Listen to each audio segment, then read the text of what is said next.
వికారాబాద్ జిల్లా తాండూరులో సిపిఐ జిల్లా 4వ మహాసభ శనివారం నాడు అట్టహాసంగా కొనసాగింది. తాండూరు పట్టణంలోని సమత్ ఫంక్షన్ హాల్లో సిపిఐ జిల్లా కార్యదర్శి విజయలక్ష్మి పండిత్ ఆధ్వర్యంలో తలపెట్టిన ఈ మహాసభకు ముఖ్య అతిథులుగా కొత్తగూడెం ఎమ్మెల్యే కూనంనేని సాంబశివరావు, జాతీయ నాయకురాలు పషా పద్మ హాజరయ్యారు. ఈ సందర్భంగా ఏర్పాటు చేసిన సిపిఐ పార్టీ జెండాను ఆవిష్కరించారు. అనంతరం అమరవీరుల స్తూపానికి కార్యకర్తలతో కలిసి వారు ఘనంగా నివాళులు అర్పించారు.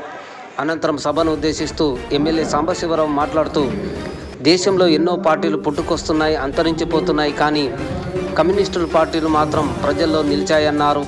ప్రజల హక్కుల కోసం నిరంతరం పోరాడుతుంది సిపిఐ పార్టీనని అన్నారు. సిపిఐ పార్టీ కమ్యూనిస్టు పార్టీలకు తల్లి లాంటిదని, ఒకే గొడుగు కిందికి వచ్చి పోరాడాలని ఆయన పిలుపునిచ్చారు. ప్రజల ట్యాక్స్తోనే దేశంలోని బడా కంపెనీలకు లక్షల కోట్ల అప్పులు ఇస్తున్న నేటి ప్రభుత్వాలు అదే పేదలకు అప్పు పుట్టడం లేదని మండిపడ్డారు. పేదోడి శ్రమ దోపిడీని అరికట్టేందుకు సిపిఐ పార్టీ పుట్టిందని అన్నారు. కమ్యూనిస్టులను తుదముట్టించాలనే ప్రయత్నం వట్టిదేనని కేంద్ర ప్రభుత్వానికి చురుకలంటించారు. కమ్యూనిస్టులు లేకపోతే సమాజం చచ్చిపోతుందని గుర్తు చేశారు. మా పోరు ప్రజా పోరని, ప్రజల హక్కులకు భంగం కలిగిస్తే పోరాటాలు చేస్తామని ఎమ్మెల్యే హెచ్చరించారు. ప్రాణం ఉన్నంత వరకు పోరాటం చేస్తామని, చస్తే ఎర్రకండువతోనే చస్తామని సిపిఐ జిల్లా కార్యదర్శి విజయలక్ష్మి పండిత్ వెల్లడించారు. కార్యక్రమంలో సిపిఐ పార్టీ రాష్ట్ర కార్యదర్శి కొత్తగూడెం ఎమ్మెల్యే కూనంనేని సాంబశివరావు, సిపిఐ జాతీయ కార్యవర్గ సభ్యురాలు పషా పద్మ, సిపిఐ జిల్లా కార్యదర్శి విజయలక్ష్మి పండిత్, నాయకులు గోపాల్ రెడ్డి, పీర్ మొహమ్మద్, అనంతయ్య, జి సురేష్ కుమార్, మునీర్ అహ్మద్, అబ్దుల్లా, బషీర్, జగదాంబ, వెంకటేష్, రవీందర్ మరియు వివిధ గ్రామాల మహిళలు, యువకులు, పెద్దలు పెద్ద ఎత్తున పాల్గొన్నారు.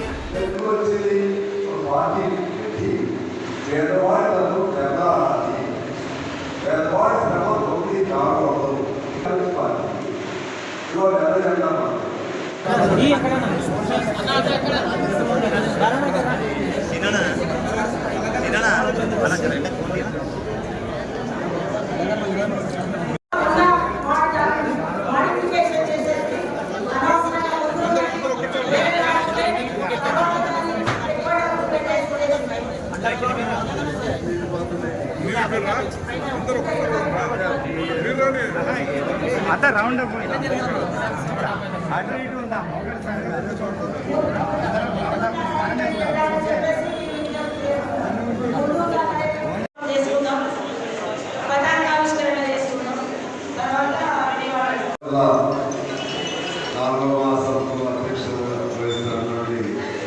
గోపాల్ రెడ్డి గారు, పీర్మారావు గారు, వేదికపై ఉన్నటువంటి జాతీయ నాయకురాలు, పార్టీ జాతీయ కార్యవర్గ సభ్యురాలు, సెక్రటరీ కార్యదర్శి వర్గ సభ్యురాలు తెలంగాణ పశ్చిమ గారు, అదేవిధంగా కార్యవర్గం సభ్యులైనటువంటి ప్రియమైన డెలిగేట్ కాంగ్రెస్, అదేవిధంగా పాత్రికేయ మిత్రులు అందరికీ పేరు పేరున హృదయపూర్వక నమస్కారం. మీ అందరూ తెలుసు, కమ్యూనిస్ట్ పార్టీ అంటే పేద వర్గాల కోసం పుట్టిన పార్టీ కమ్యూనిస్ట్ పార్టీ. పేదలకు సమన్యాయం కావాలని, శ్రమ పేదవాడిదైతే ఆ శ్రమ సంపద మొత్తం కొద్దిమంది దోపిడీ జరిగినటువంటి ఈ వ్యవస్థ మారాలనే ఉద్దేశంతో ఆ రోజుల్లోనే దాదాపు 150 సంవత్సరాల క్రితమే భారతీయ communist party Marx communist manifesto ప్రకటించారు. ఆ మేనిఫెస్టో రాసినప్పుడు ఆయనకి ఎంగిల్స్ సహాయం చేశారు. దాన్ని అమలులో తెచ్చింది లెనిన్. రష్యా 1917 అమలులోకి వచ్చిన సోవియట్ యూనియన్ అనేవాడు. అంటే దాదాపు 100 సంవత్సరాలు దాటిపోయాడు. ఎందుకు భారత కొద్దిగా తయారు చేస్తున్నానంటే, అసలు కమ్యూనిస్ట్ పార్టీ ఎందుకు పుట్టింది, కమ్యూనిస్ట్ పార్టీ ఎందుకు ఉండాలి అనేది పేదవాళ్ళుగా మీకు తెలవాలి. కమ్యూనిస్ట్ పార్టీ మన లోనే ఎందుకుంటారు? కాంగ్రెస్ అధికార పార్టీ ఉంది కదా, అందులో ఉండొచ్చు కదా. అది బీజేపీ అధికార పార్టీ ఉంది కదా, అందులో ఉండొచ్చు కదా. మనలోని టీఆర్ఎస్ ఉంది కదా, అందులో ఉండొచ్చు కదా. ఇటువంటి ఆలోచనలు సహజంగా వస్తాయి.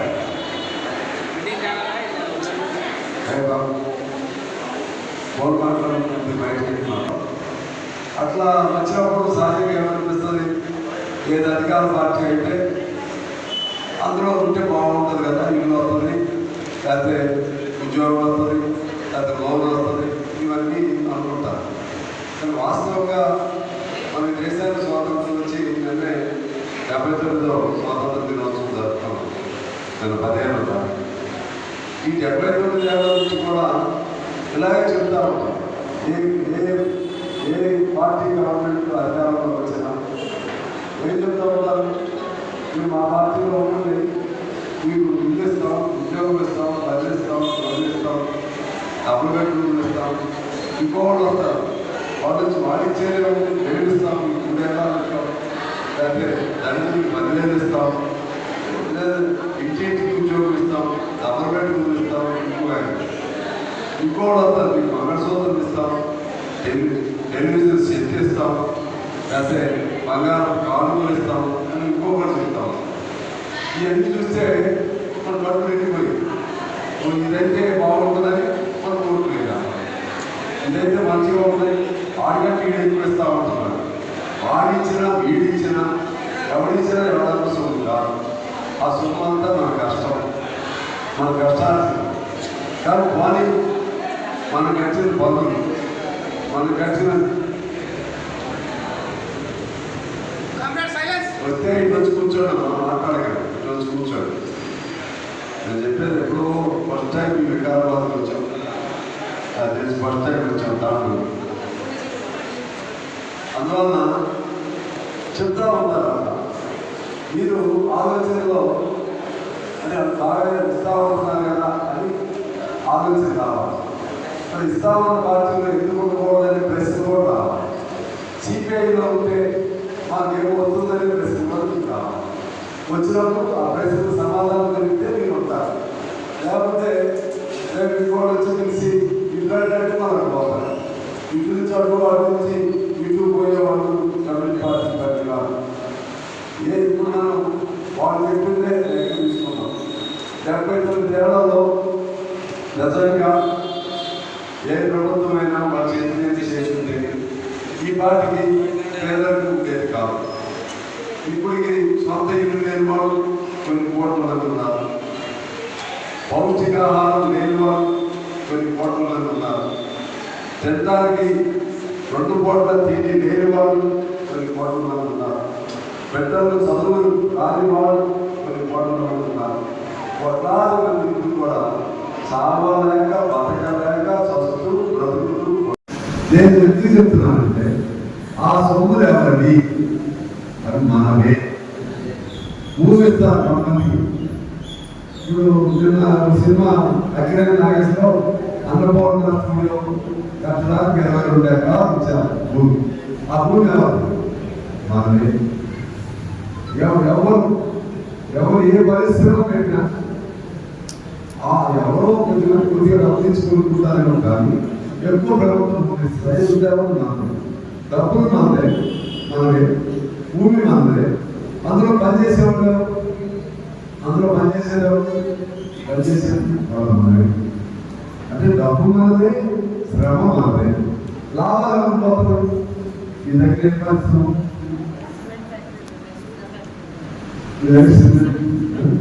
సిమెంట్ ఫ్యాక్టరీ సరే వాళ్ళు సెన్సర్ మాట్లాడు గత తెలివి కూడా మొదలైపోతుంది. వీటికంటే కలిసి చాలా ఉంది. ఏదన్నా ఆ సివిల్ పరిస్థితుల్లో మీరు అడగండి, వాళ్ళ సొంత తప్పులు ఉంటాయి.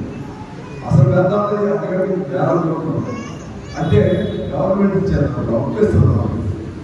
సూపర్ ఎక్కువ చేస్తారు, లేకపోతే మీరు దివాళకి ఇచ్చారు, లేకపోతే దివాళకి కూడా కొద్ది కలుపుతా ఉంటారు.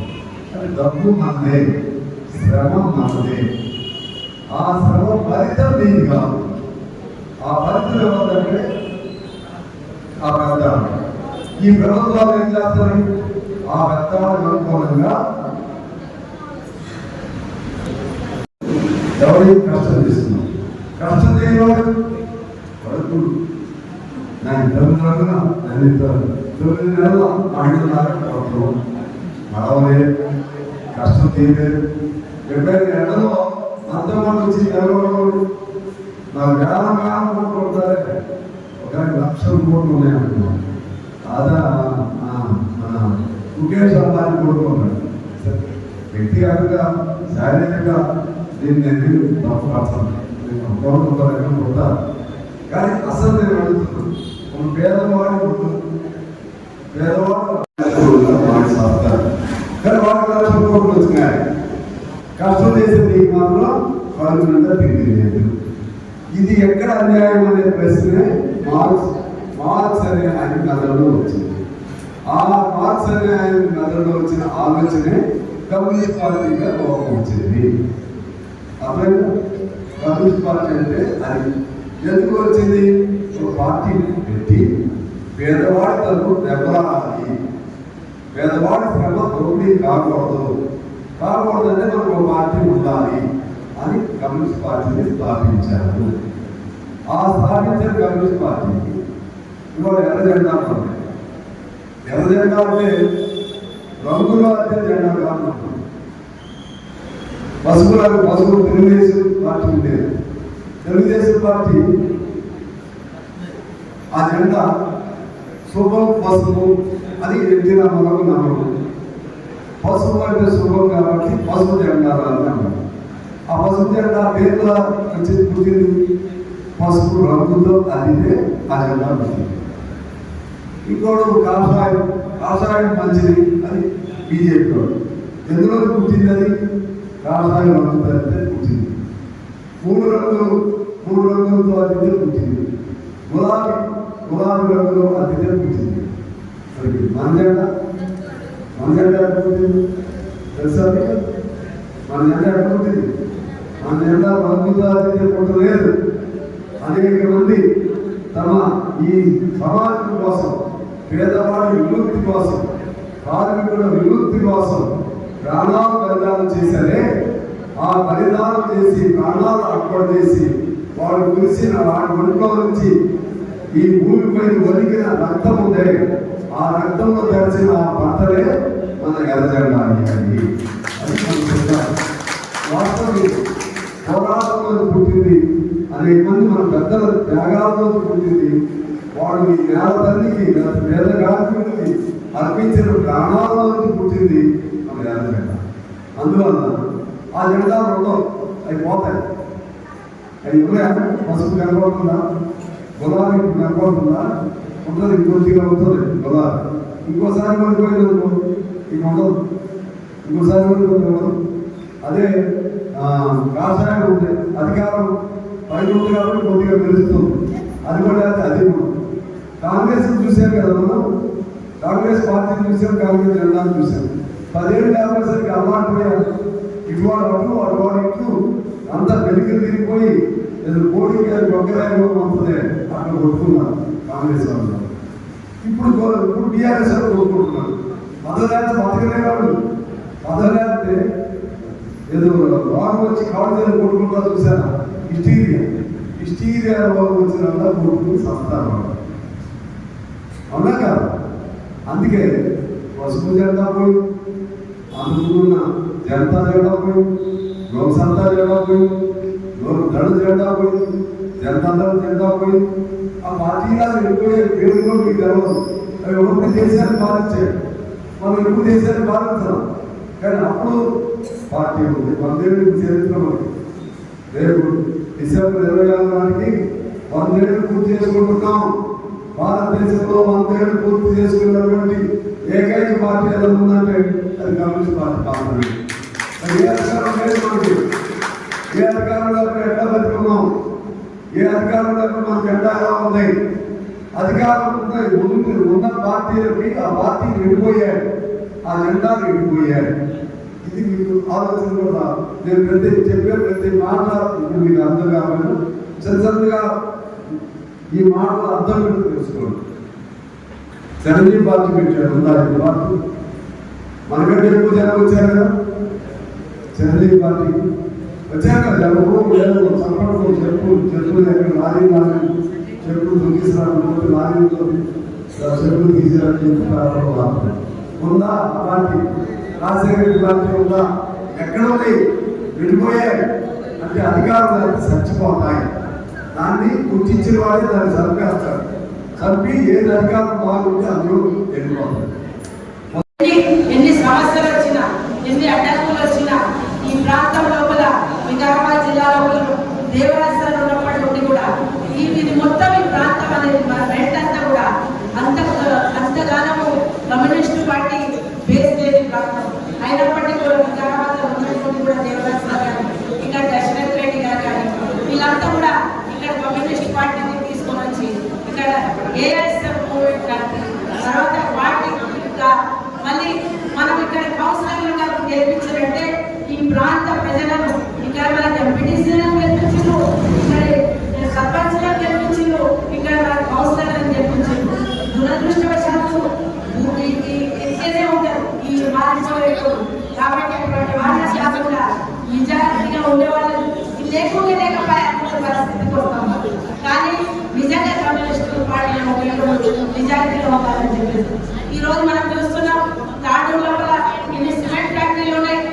వాటి లోపల మన్ను ముక్కి వాళ్ళకు పత్తి వాళ్ళు తీసేవారు. అటువంటి ఫ్యాక్టరీ లోపల మన ఏఐటీసీగా మన జనార్దన్ రెడ్డి గారు అదేవిధంగా ఓబులేష్ గారు వాళ్ళు ఎంతగానో పోరాటాలు చేసి దాని ఫలితంగా వాళ్ళు ఈ రోజు ఎన్ని వాళ్ళకు జీతాలు పెరిగిపోయినాయి. ఐసీఐలో కూడా అదే దాని దుర్మార్గం కొంతమంది ఉంటారు కాబట్టి చెడగొట్టమని చెప్పేసి, ఎందుకంటే పేదలను డివైడ్ చేసేటప్పుడు చాలా మంది దుర్మార్గులు ఉంటారు. అటువంటి వాళ్ళు తన లాభం కోసం అటువంటి నాయకులను చుట్టుకుంటున్నారు. కానీ అదే పెళ్ళాపేటలో చూసుకుంటే కూడా మనం ఎవరు ఏం మారినా కూడా మన కార్మిక సంఘం అడుగుతారు. అయితే అదేవిధంగా ఇక్కడ మున్సిపాలిటీలో కానీ అవినీతికి వ్యతిరేకంగా మన ముఖ్యంగా నేను ఇక్కడ ప్రెస్ మిత్రులకు అందరికీ కూడా మన పాత ఇప్పుడు వీళ్ళకి మనం స్నేహితులుగా లేకపోతే మనం నిజంగా కూడా ఇప్పుడున్న శ్రీనివాసాచారి గారిని లింగేశ్వర గారిని వీళ్ళంతా కూడా మన పోరాటం కంటే ఉన్న ఈరోజు మనం దుర్మార్గంగా ఎట్లుంటుంది సమస్య ఉంటే మనం న్యూస్ కూడా అటువంటి పరిస్థితి ఉంటుంది. సమస్యల మీద న్యూస్ టీవీ ఛానల్ అయితే కొన్ని సమస్యల మీద చూపెట్టే ఓన్లీ వాళ్ళకు కావాల్సింది టీఆర్పీ. అటువంటి పరిస్థితులు ఉన్నప్పటికీ కూడా ఉద్యమానికి మహిళల ఉద్యమానికి ఎంత చేరుకనిచ్చి అండనిచ్చి ఎంత పెద్ద పెద్ద వాళ్ళతో ఉంటే మా పోరాటం మామూలు పోరాటం కాదు. మా మీద ఎన్ని దాడులు జరిగి ఎన్ని కేసులు పెట్టాలని చూసినా కూడా అటువంటి పోరాటానికి ప్రెస్ మిత్రులందరూ కూడా సహకరించి ప్రజలందరినీ తాండూరు ప్రాంత ప్రజలందరూ కూడా సహకరించి ఈ రోజు విద్యా వికాస సమితి మొత్తం ల్యాండ్ గ్రాఫిక్స్ అంతా దాన్ని దోచుకుందామని చూస్తుంటే ఆ విద్యా వికాస సమితి కాలేజ్ జనార్దన్ రెడ్డి గారు అడ్వకేట్ అయిన తర్వాత అన్ని వాళ్ళ ద్వారా వాళ్ళని కన్విన్స్ చేసి కన్వీనర్గా ఉండమంటే కూడా కాదు, ఫస్ట్ సిటిజన్ నాగారావు గారు చైర్మన్ ఉన్నారు, వారిని పెట్టాలని చెప్పేసి వారితో ఈ కాలేజీని కట్టించి మళ్ళీ పక్కన ఆ స్థలం కాలేజ్ గ్రౌండ్ కూడా ఉపయోగించారు. తర్వాత దొంగలు డబ్బులు తీసుకొని అటువంటి చరిత్ర ఇక్కడ మొన్ననే ఆంధ్రజ్యోతిలో కథనం వచ్చింది. ఈ ఇట్లా అన్ని స్కూల్స్ మూసేసి ఏదో పెద్ద డెవలప్మెంట్ కమిటీ అని చెప్పేసి దాన్ని ఎవరో ఉద్ధరిస్తున్నామని చెప్పేసి దానిలోకి చొరబడి వాళ్ళు ఎటువంటి పరిస్థితులు అన్ని లోపల తాండూరు ఇక్కడ కూడా ఈ ప్రాంతానికి చెందిన వాళ్ళు అయినప్పటికీ కూడా ఇక్కడ వాళ్ళ దగ్గర హాస్పిటల్ సరిగ్గా లేదు. దాని లోపల వసతులు లేక చాలా మంది చనిపోయే పరిస్థితి. ఎందుకంటే మన ప్రాంతంలో భూమి ఆరోగ్యాలకు మొత్తం అదే కష్టగారు ఏ సందర్భం వచ్చి మా దగ్గరికి వస్తాడు. మేము ఎస్పీలిస్తే నా దగ్గర 4 కేసులు ఉన్నాయి. నేను సెక్రటరీ అయినా, పార్టీ సెక్రటరీ అయినా. మీ దగ్గర చేవేళ్ళు ఉన్నా, చేవేళ్లలో ఏళ్ళంతా పోరాటం అప్పుడు ఆ సందర్భం 2 కేసులు, అబ్దుల్లాపూర్ మేట్ 2 కేసులు. ఇక్కడికి చెప్తాను రాష్ట్రంలో చాలా ఉన్నాయి. ఇప్పుడు కూడా మేమే కమిషనర్ చేసాం. భూ పోరాటం కానీ, భూ ఇళ్ల స్థలాలు కానీ ఇంకెవరు చేస్తున్నారు మరి? ఆయన అడగాల్సింది మేము వేసుకుని వాళ్ళే చేస్తుంది, వాళ్ళే ఇప్పుడు ఆ సమస్యలు పక్కన పెట్టి వేరే పార్టీలు ఎవరు చేస్తారు చేసిన వాళ్ళు ఒక్కరే, వాళ్ళని ఈ మధ్య వదిలేసి ఎందుకు వదిలేస్తాం? ఈ మధ్య నేను చెప్పేది ఈ మధ్య మేము చేసాం. ఈ మధ్య మా మీద కేసులు ఉన్నాయి, నా మీద ఉన్నాయి, మల్లాయంగ రెడ్డి మీద ఉన్నాయి. వరంగల్లో దాదాపు 20 ఏళ్ళు ఉండేది ఇచ్చాం. అక్కడ మా పైకంపల్లి శ్రీనివాస్ అని వాళ్ళ మీద ఉన్నాయి. ఖమ్మంలో భాష అని హేమంతరావు వాళ్ళ మీద ఉన్నాయి. అది ఏ జిల్లాలో చూసి మా మీద క్రియాశీలకంగా ప్రతిపక్ష పాత్ర పోషిస్తలేవు అని చెప్పి ఆయన విమర్శిస్తారు. క్రియాశీలకంగా యాక్టివ్గా పార్టీలు ప్రతిపక్ష పాత్ర పోషిస్తలేవు అని ఏదే పార్టీ కాదు మాకు అనవసరం. కమ్యూనిస్టులుగా క్రియాశీలకంగా లేకపోతే ఇప్పుడు మీరు చూశారు అదే పార్టీ వాళ్ళు కాదు. నువ్వు ఏ ఊరు వెళ్ళినా కొన్ని వందల మంది నా దగ్గరికి వస్తున్నారు. మా సమస్యలను ప్రస్తావన చేసేది మీరు ఒక్కళ్ళే అని అసెంబ్లీలో చూస్తున్నాం. ఎవరి పక్షాలు ఉన్నాం? పొత్తు ఉన్నా సరే, ఇప్పుడు ఏం మాట్లాడాలి? పొత్తు ఉన్నా సరే ప్రజల సమస్యలు వచ్చినప్పుడు ఖచ్చితంగా ప్రజల తరఫున ఉంటామని చెప్తాం. క్రియాశీలకంగా లేవంటే తుపాకులు పట్టుకుని వెళ్ళలేము కదా, తుపాకులు పట్టుకుని వెళ్ళలేము. అదేవిధంగా కొద్దిగా స్నేహ పార్టీ ఉన్నప్పుడు కొద్దిగా ఉంటుంది ఇబ్బంది. సున్నితమైన పద్ధతులు పోరాటాలు ఉంటాయి. దానిలో 2 రకాలు ఉంటాయి. ఒకటి రేవంత్ రెడ్డి తక్షణం రాజీనామా చేయాలని అనలేము, ఓపెన్గా చెప్తాం. కాంగ్రెస్ దిగిపోవాలని అనలేము. ఎందుకు అనలేము అంటే బీజేపీ అనేదాన్ని నేను యాక్సెప్ట్ చేయను. మా సిద్ధాంతం పేద ప్రజలు వ్యతిరేకమైంది. బీఆర్ఎస్ 10 ఏళ్ళు పాలన చూస్తుంది. అందువలన తప్పులు జరగకుండా పరిపాలన చేయని చెప్తాం స్నేహితుల్లో. చేయనప్పుడు అడుగుతాం. ఇది అదే ఇప్పుడు మేము అడుగుతుంటాం. ప్రతి అసెంబ్లీలో ప్రతి వర్గం గురించి మాట్లాడుతుంది కమ్యూనిస్టుగా నేను ఉంటాను. జర్నలిస్టులు మాట్లాడుతున్నాను, తెలంగాణ ఉద్యమకారుల గురించి మాట్లాడతాను, అవుట్ సోర్సింగ్ మాట్లాడతాను, కాంట్రాక్ట్ వర్కర్స్ మాట్లాడతాను. అదే మాట్లాడింది ఎవరి సమస్య? ఆర్టీసీది మాట్లాడుతున్నాను. అందరి సమస్యలు మేమే మాట్లాడతాం. చెప్పే దాని మీద కూడా నేనే నక్సలైట్ మీద కూడా ఎగరెస్ట్ ఆపరేషన్ కాగా ఉద్యమాన్ని నడిపింది హైదరాబాద్. నక్సలైట్ మిత్రులు కలిసి అన్ని వామపక్ష పార్టీలు కూడా సిపిఐగా ఇప్పుడు మీరే పెద్దలు ట్రై చేయండి మా దగ్గరికి. ఆపరేషన్ కాగా అనేది అది వాళ్ళు ట్రై చేయండి. బీజేపీ వాళ్ళు ఊహాలోకంలో ఊహాల పద్ధతిలో ఉన్నారు. మా అడవిలో ఉన్నాడు 100 మందే కదా, వాళ్ళు లేపే వచ్చారు. 26 మార్చి నాడు లేపే వచ్చారు. లేపడం ఎవరో కాదు, ఫిజికల్గా నువ్వు లేపుతావు. మనిషిలో ఉన్న భావాన్ని లేపుతావు, ఫిజికల్గా నువ్వు లేపుతావు. మనిషిలో ఉన్న ఆకలి బాధలు లేపగలుగుతావు, వాడి కష్టాన్ని లేపగలుగుతావు. వాటిలో ఆ ఆకలి బాధల నుంచి వచ్చే ఇట్టూర్పుని నువ్వు ఆపగలుగుతావు. వాడిలో వచ్చేటువంటి ఆకలి బాధల నుంచి వచ్చే ఏకలు ఆపగలుగుతావు. ఎవరిలో ఆపుతావు? ప్రశ్న ఆపలేదు. అందుకని మనిషి ప్రశ్నించే ప్రతి ఒక్కరు నా దృష్టిలో కమ్యూనిస్ట్. ప్రశ్నించే ప్రతి ఒక్కరు ప్రతి జెండాలు మారుకోవచ్చు, ప్రశ్న ఇచ్చేవాడు అంటారు. వాళ్ళు కూడా అల్టిమేట్గా ప్రశ్నించే ప్రతి ఒక్కరికి కూడా అల్టిమేట్ మార్పు ఏంటంటే ఆ ప్రశ్న నేర్పింది ఎవరైనా సహజంగా నేర్పారు, దాన్ని రూపకల్పన చేస్తే కమ్యూనిస్ట్. నేను మీకు ఇంకా చెప్పాలంటే ఇవాళ రాజ్యాంగం అంబేద్కర్ గారు రాసిన రాజ్యాంగం 1948లో కమిటీ రాజ్యాంగ చేసినానికి 50 జనవరి 26 అంతకుముందే కమ్యూనిస్టు పోరాటాలు అన్నీ ఉన్నాయి. దున్నేవాడికి భూమి కావాలి, అది అందులో ప్రస్ఫుటమైంది రాజ్యాంగం. అదేవిధంగా అంటరాని తరం పోవాలి, అదే కమ్యూనిస్ట్ పార్టీ చేసిన నినాదం. అందులో అన్టచబుల్ ఇవన్నీ ఎక్కడి నుంచి వచ్చింది అనుకున్నారు? ఈ దేశంలో చేసింది ఎవరంటే ఆనాడు కమ్యూనిస్టు, ఈనాడు కూడా కమ్యూనిస్టు. అదేవిధంగా అంటరానితనం కానీ లేకపోతే దున్నేవాడికి సెక్యులర్ పదం ఎక్కడి నుంచి వచ్చింది చెప్పండి? సెక్యులర్ సోషలిజం పదం ఎక్కడి నుంచి వచ్చింది? రాజ్యాంగం పెట్టారు లేదా? సెక్యులర్ సోషలిజం పదాలు పెట్టారంటే కారణమే కమ్యూనిస్టులే కదా, కమ్యూనిస్టులు తెచ్చిందే కదా ఆ పదాలు. అందువల్ల వీళ్ళకేదో ఉంటుంది. ఈ కృష్ణాబాబు లాగా అట్లా నేనేమి అదే వేరే అధికార పార్టీ వాళ్ళు ఏమని చెప్తే మాట్లాడేవాడిని. అందరికీ తెలుసు లోపల కొన్ని అనివార్యతలు ఉంటాయి. నేను పోరాటాలు చేయడం మానేస్తే అసలు పేదవాడి తరఫున ఎవరు అడుగుతున్నారు చెప్పండి? పేదవాడి తరఫున ఎవరు అడుగుతున్నారు? అడిగి మీరు మా ప్రాంతాల్లో రండి, కోడుమూలు ఆ ప్రాంతాల్లో కోడుమూలు ఉంది, మేమే చేస్తాం. సెంగరేన్ ఉంది, ఆ కార్మిక తరఫున మేమే చేస్తాం. బ్యాంకులు ఉన్నాయి, ఆ బ్యాంకుల తరఫున మేమే చేస్తాం.